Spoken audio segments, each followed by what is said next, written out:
So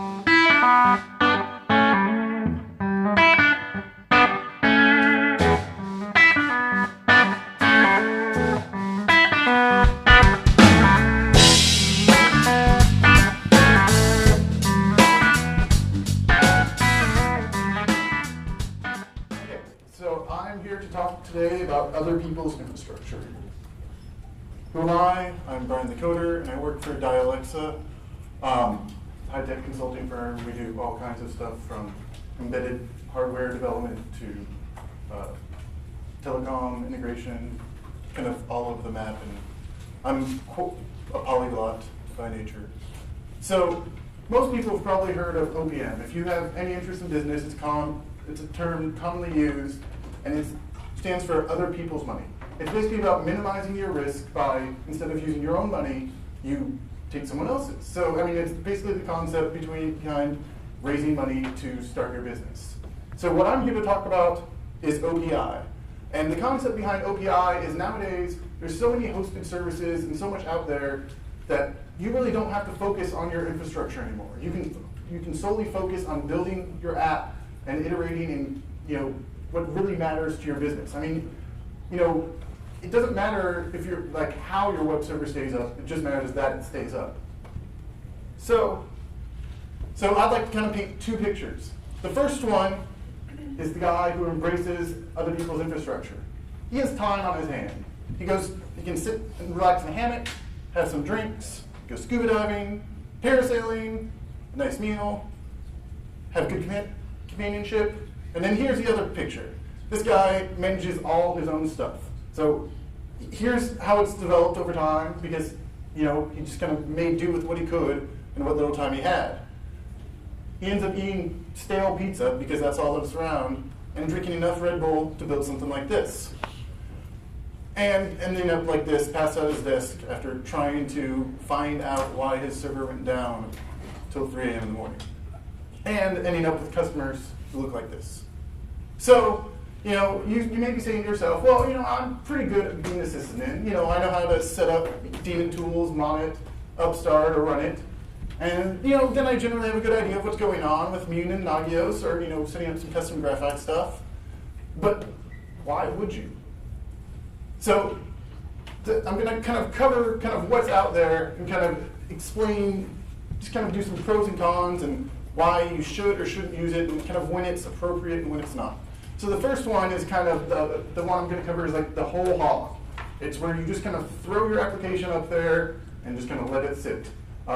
You're really not managing anything. You're just focusing solely on making your app as awesome as possible and improving customer acquisition. So the first one everyone knows is Heroku. They were kind of the first, and they've kind of spawned off a whole lot of clones.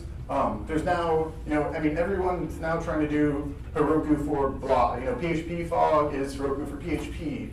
There's one that's Heroku for .NET. And so they were kind of, the prototypical example. And it's awesome because all you have to do, you build your app, you push it up there, and it runs. You need to scale. There's an iPhone app that you can have. You can increase the number of dynos on the fly on your phone. You don't even have to be at your computer. Like I could be chilling in a hammock, watching my Google stats and saying, oh, I should probably spin up another dyno and just slide it and we're done. Now, Engine Yard's kind of moved more like that.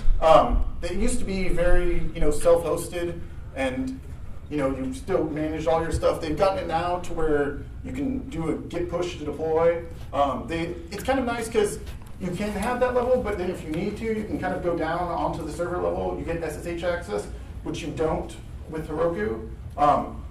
Heroku's kind of, I think a lot of people kind of are turned off by Heroku because they like the sense of control. They like being able to know, oh, hey, I can go change my Nginx configuration, or I can tweak this.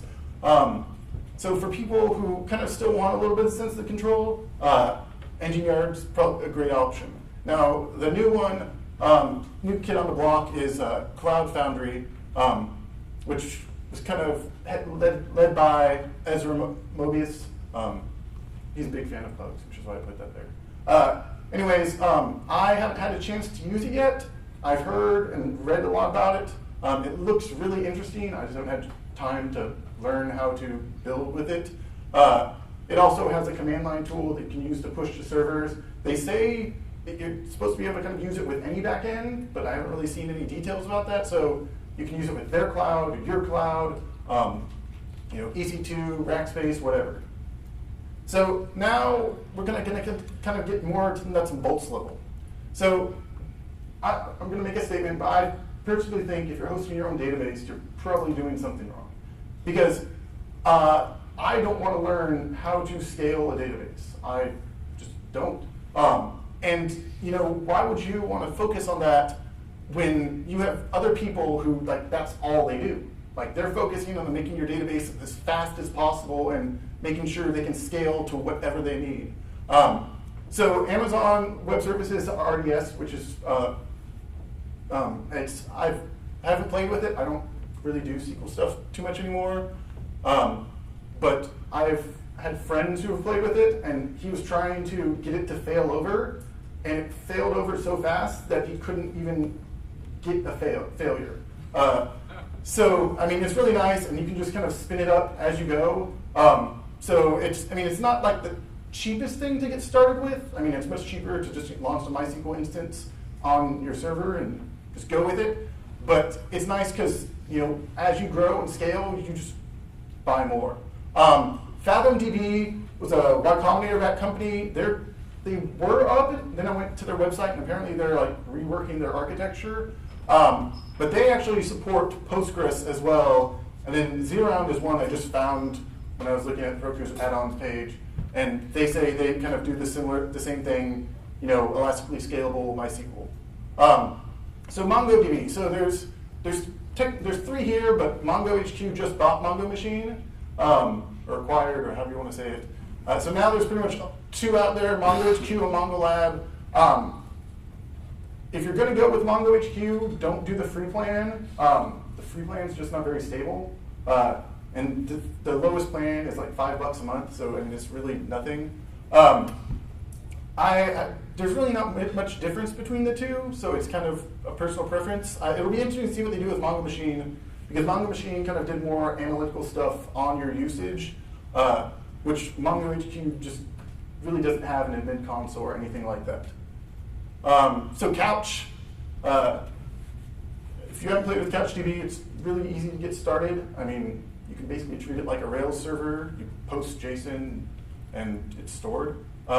So for there, you have Cloudant and Couchbase, and then Iris Couch, which I'm kind of confused about because it's owned by Couchbase, but then they have their own hosting on their site. So I'm not sure if Couchbase is going to move towards more like Couchbase hosting, because now, so Membase and CouchDB merged into one company, and so they're integrating the Membase scalable Memcache technology into CouchDB.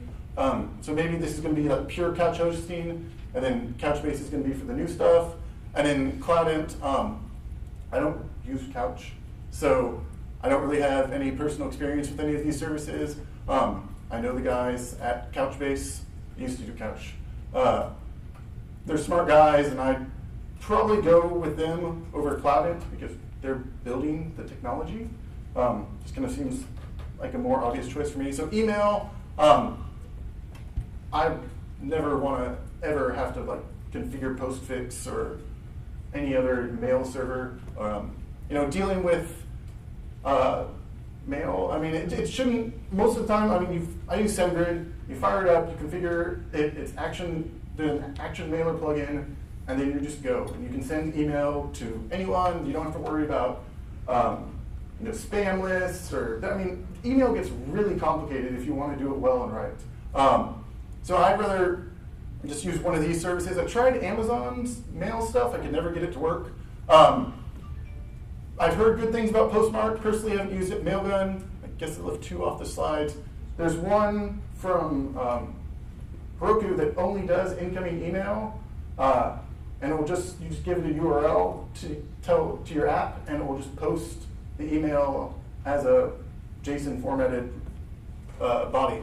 And then there's also one done by the Capital Factory guys. I can't remember the name of it right now. Inbox? What?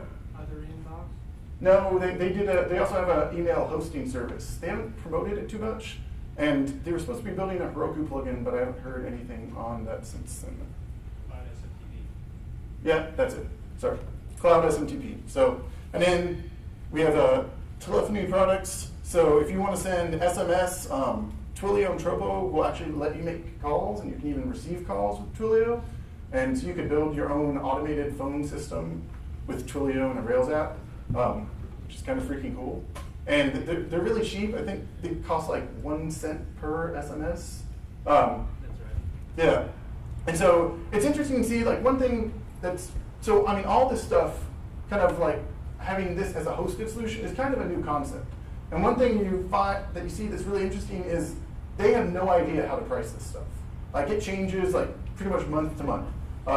Like Twilio, they started off, I think, at like 3 cents per SMS, and then they've done 2 price cuts since then. So if you think it's kind of expensive right now, maybe wait a month and see what happens.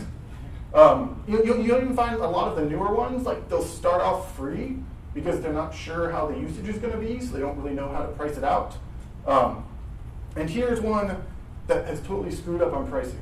So if you've used Redis, it's like hosting Memcache. Like, you just fire it up, and I've had Redis running for months at a time without failing down.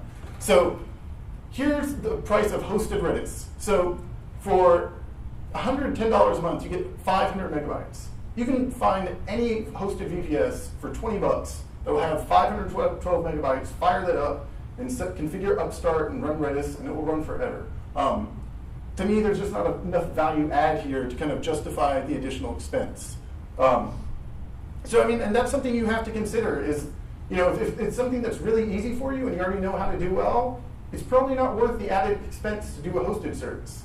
But if you don't want to be the one guy who's going to be managing all that shit on your team, it's probably better to use a hosted solution. I mean, you read constantly stories about startups like completely rewriting their technology stack because they no longer have a guy who knows X.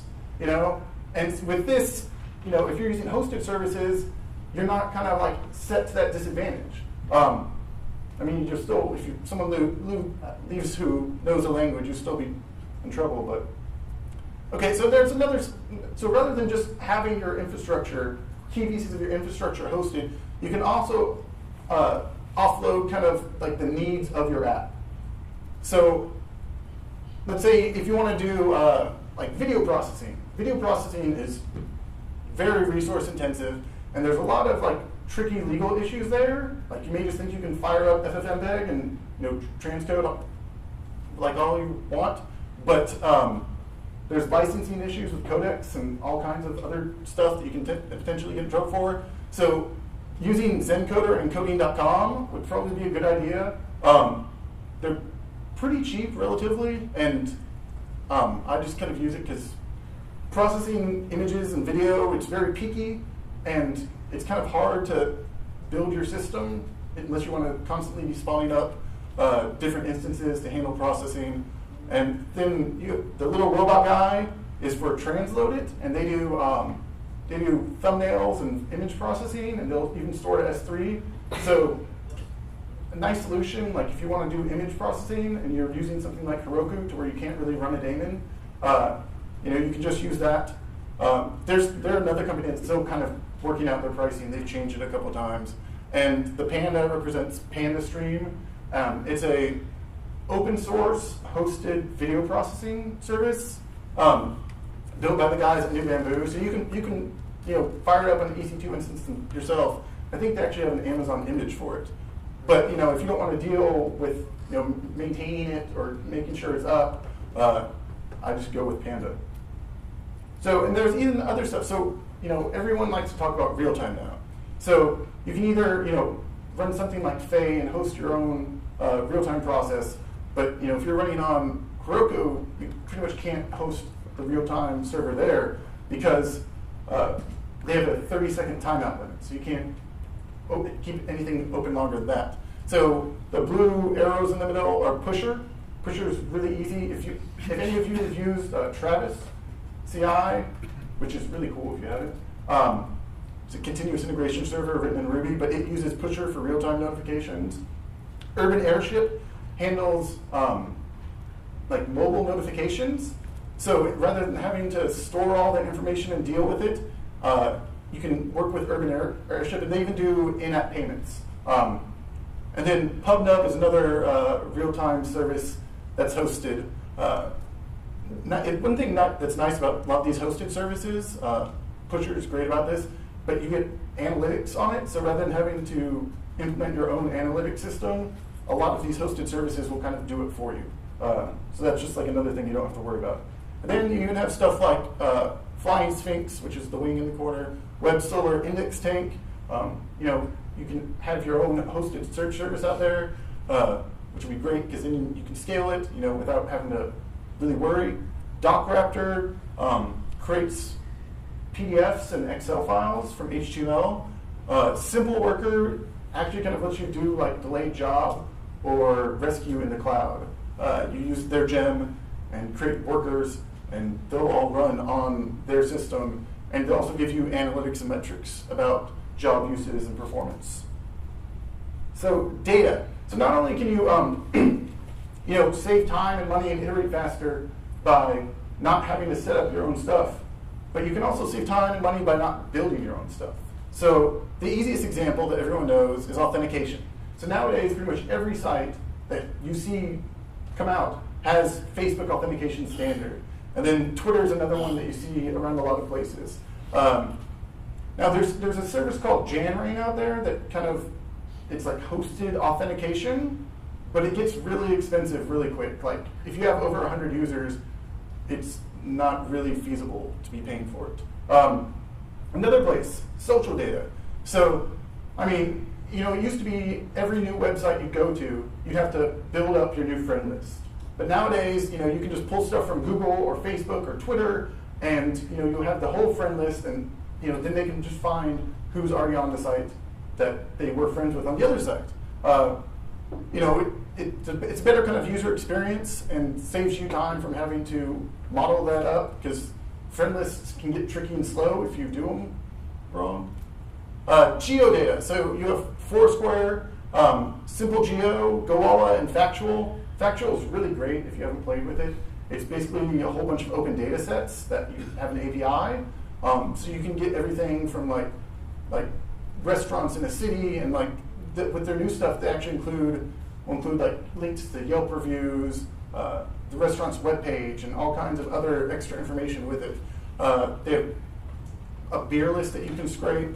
Simple Geo has a lot of nice stuff if you're doing geodata in your app and don't want to have to worry about setting up PostGIS or Mongo to do kind of like geolocation querying. They have an API that you can interact and store objects there and then do queries on their server and get the results back. And then if you're really going big, there's companies like GNIP, Layer 7, and Apogee that kind of provide layers on top of APIs. They kind of cache data, and you'll be able to get data from them a little bit faster than you will. They kind of, when you pay for stuff, you'll get additional policy rules, so you can follow more hashtags if you're consuming the Twitter stream. And with Apogee, they'll give you metrics and analytics, and they also have a nice API console if you want to just kind of go and play with it. They're not cheap. GNIP, I think, starts at like 40 grand a year. I don't really know much information about Layer 7. I just found them when I was looking for these other two. And Apogee actually has add-ons for Roku for Facebook and Twitter. I haven't used it yet just because I'm familiar with the APIs, and it'd kind of be weird for me to step back. But they might be looking at if you kind of need the uptime and kind of additional guarantees. The only downside with Apogee and GNIP, and I'm guessing probably with Layer 7, if you're consuming the Twitter stream, you can't display the tweets publicly. So you can use it for like social analytics and then display them, behind the password and everything, but you can't just, you can't build like hashtags.org or tweet meme or whatever. And then you can take this to the whole other level and just host apps. So Standing Cloud is something that's really cool. Basically, you can go in and you pay $14.95 a month for one server, and then you basically just choose which app is going to be on it. So they have like all kinds of open stuff from PHP, like Drupal, Ruby. They have Redmine, just a whole bunch of stuff that you can just kind of throw out there and then start using and not have to worry about hosting and managing your own server. It's great for stuff that you need to have, but you don't really care about or really want to deal with. Stuff like issue tracking or the corporate website. Instead of trying to host your own Radiant and worrying about the blog and all the stuff that's not really critical to your app, you can just fire up something on Standing Cloud and set up some DNS. The engine is from Austin's own WP engine, which if you're hosting WordPress and you're doing any amount of traffic, I'd probably recommend. These guys know WordPress in and out, and they set it up to be really, really fast. So that'd be a good choice for blog or whatever. So trade-offs. So it's going to cost you more money. If you do it yourself, you're going to save money, but you got to kind of balance out time and money. Which one's more important to you? Would you rather, save the money and be there, figuring out why your server crashed or your database seg faulted, or you're not getting, the performance you expect out of some piece of infrastructure? I personally value my time more than I value money, so I'd rather pay someone else to worry about my database than worry about it myself. So there's time. And personally, I'd rather not be this frustrated guy or crying like him when you can't figure out what is going on and everyone's yelling at you. I'm sure if you've done any sysadmin or even app development, you've been in a situation like that to where everyone's mad at you and you have no idea what's going on. So I'd rather focus on just shipping. I kind of want that knuckle tattoo. But because if you can focus on only your app and not worry about anything else, you're going to be able to develop faster. You're going to be able to iterate faster. You're going to be able to focus more on how people are actually using the site to be able to respond better as a developer. And also, focusing more on your app, you'll be able to iterate quicker, which will make you outperform the other sites and out-innovate, and then you can buy a nice Wally yacht. They're very, very expensive. Okay, that's all I got. Questions? I probably just be aware of, for example, you mentioned like frustration. So obviously, if there are body services, you need to have some kind of SLA in place or deal with it. So in a way, I just be careful with that comment because it's essentially just delegating the risk somewhere else in a way where you yourself don't have visibility into compliance. Yeah, but I mean, so Repeat the question and comment so they get it. He was talking about how in order to really have a guarantee, you need to have an SLA in place, and really you're just kind of like shifting the risk off of you onto someone else. And I totally agree with that. But the reason I think that's kind of the wrong way to look at it is these people who are running these companies, like if you're hosting your database with MongoHQ, like these are guys who all they do day in, day out is deal with Mongo. So I'm going to feel better if they're the ones dealing with it than I am because they're more knowledgeable on the subject matter. That's kind of what I see as a big advantage. Sure. I mean, it makes sense, but like when you have customers that it's not technology focused, like they don't care what infrastructure you're using, it's kind of difficult to communicate that back down to them. Yeah, well, I know. I know some of them. When you get big enough, you can enter into SLAs. I mean, and that's something you're really only going to need when you're like big and big money's on the line, not in your early stages. I guess how do you mitigate risk or just kind of communicate with your users then? Because I mean, was it like last week or the week before EC2 was down? You had everything, Instagram, Foursquare, all those sites were down, right? So at that point, like what? Well, I mean, there's some risk, and like I personally don't use Amazon too much because they've kind of been famous for downtime.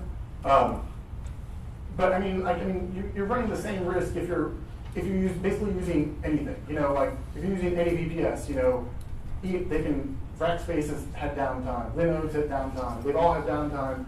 So I mean, it's just something. I mean, it's something that you can try and prepare for. I mean, you build in redundancies, and a lot of these hosted services will build in their own redundancies.